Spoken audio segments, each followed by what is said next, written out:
May mga taong buhay pero parang naliligaw. May matang nakadilat pero di nakikita. Ang sakit ng iba na tahimik lang umiyak. May mga salitang kayang makasakit, mga taingang bukas pero di marunong makinig.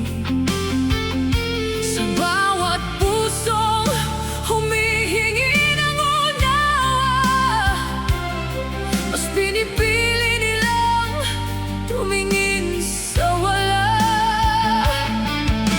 Kung ang mundo mo'y tila walang liwanag, at ang gabi mo'y walang katapusan, huwag kang matakot kung iba ka sa kanila. Hindi sukatan ang mata para makakita. May mga taong buo pero walang pakiramdam, at may tulad mo na pusong tunay ang gabay. Kung di ka man marinig ng mundo, may Diyos na nakakaintindi sa'yo. Kahit ang tunay na lakas ng tao nasa pusong marunong magmahal.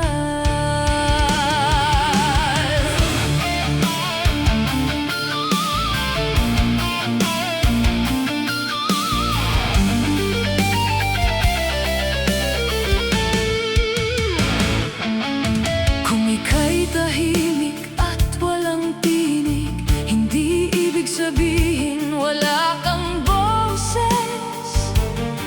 Sa kumpas ng kamay at tibok ng puso, may kwento kang kayang gumising sa mundo.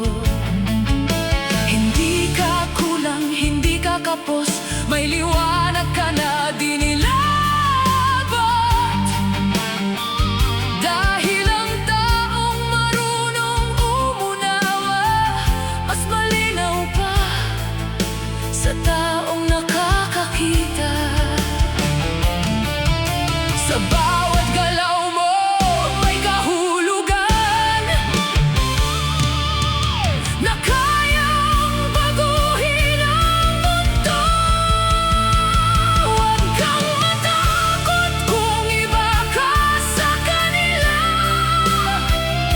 Hindi sukatan ang pandama sa pagkatao. May mga taong nagsasalita pero walang katotohanan, at may tulad mo na tahimik pero totoo. Kung di ka man maintindihan, may pusong handang makinig sa'yo.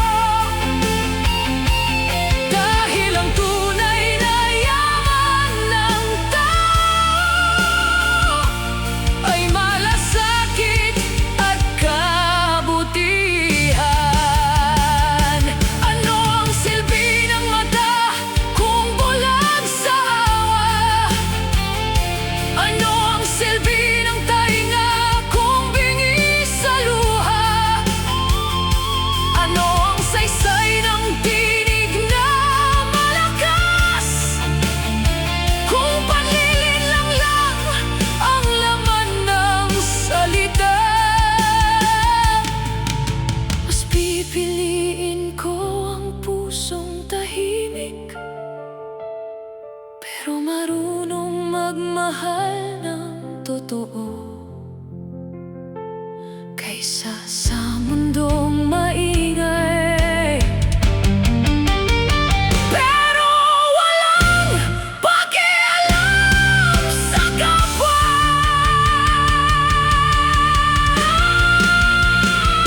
Hindi mo kailangan maging katulad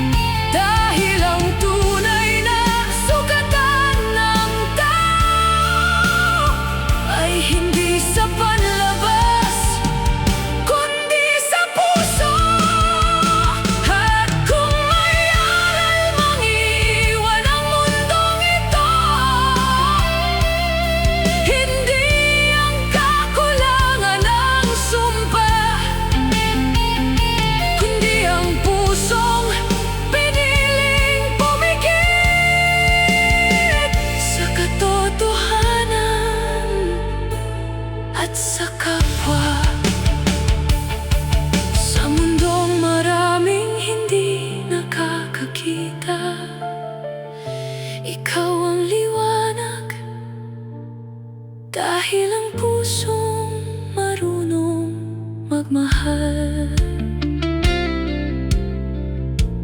kailan may hindi